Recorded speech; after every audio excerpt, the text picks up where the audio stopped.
Hey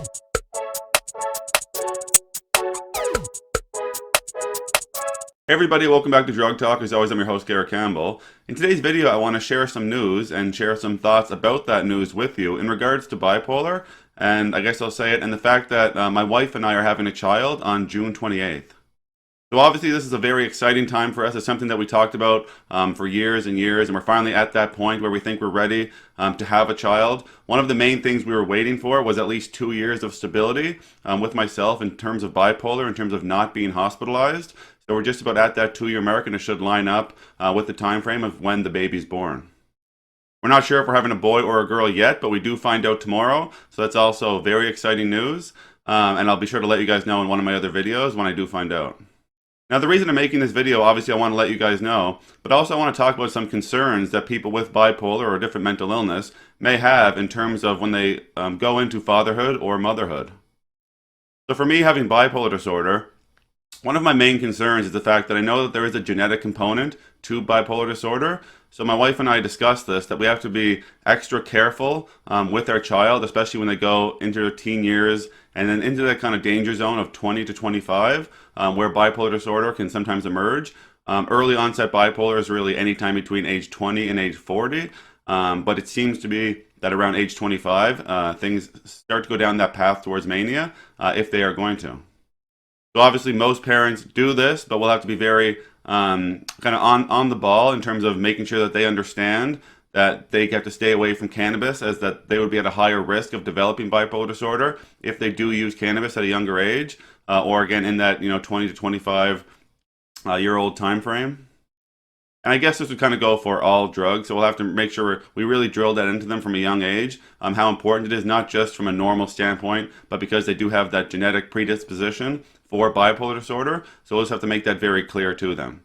And I can draw on some of my own personal experiences when I'm talking to them, hopefully, and explain to them some of the mistakes that I made as a child and how it may have led to the situation that I was in around age 25. The other concern with me having bipolar disorder is, and I talked about this in lots of my videos talking about bipolar disorder, but how important it is that I get sleep. So obviously for the first couple months when we have a newborn, there's going to be a lot of times where you've all probably heard people talk about it, where you really do miss out on a lot of that regular sleep that you typically get. So again, my wife and I have talked about this, and unfortunately, I feel bad about this, but she's going to have to do a lot of that kind of middle of the night work with our child. Obviously, I'm going to contribute as much as I can, but if I go 1 or 2 nights without getting a full night's sleep, I really have to take medication and get a full 8 hours at least 1 or 2 nights. Because again, like I always say, the first thing to go on the path towards mania is that sleep. So I have to make sure I'm really on top of that. So it might make the first couple months of being a father, us having a child, it might make it a little more difficult than it needs to be. But again, I'd be much better to be there throughout the daytime, partial nighttime, than to be in the hospital for 30 days. So it's kind of one of those things we have to balance out with the risks and the benefits. Now, especially after my last video that I just made, I'm talking about how I avoided mania for I think the first time where I was really at risk for being hospitalized, and managed to catch that, managed to squash it with loxapine, and kind of move forward, living normal life again, going to work, all those sorts of things. That really gives me a lot of confidence moving into fatherhood, that if I was able to catch that mania once, there's no reason to say that I can't catch it again and continue to stay healthy and stay out of the hospital in the future.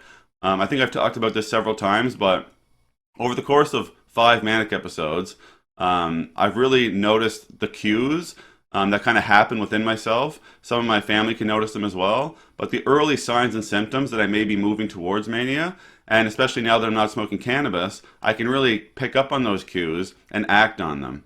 A lot of the times in the past, if those signs and symptoms were to arise, I would smoke cannabis in the state of hypomania, and that would push me into a manic state.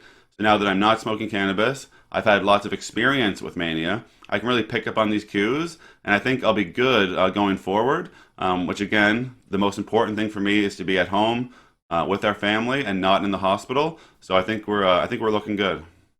Well, I guess that's all I really have to say in this video. Just a quick video talking about some of my concerns and actually some stuff that I'm happy about with regard to bipolar and fatherhood. So obviously I want to watch out for that genetic component that our child may have to be predisposed to bipolar disorder. I have to make sure that I'm extra cognizant about how I feel, do everything I can to stay out of the hospital so I can be home and support my wife, support my child. I think I'm on the right path, but I really have to be kind of just really on top of everything to make sure that I'm there for that support. And I just want to kind of say how happy I am that over the last 7 years, I've built up a lot of that experience that allows me to kind of catch mania in the early stages and stay out of the hospital. So as always, if you find these videos helpful, you want to help grow the channel, be sure to like the videos, share the videos, and most importantly, subscribe to the YouTube channel. And I will see you next time. Take care.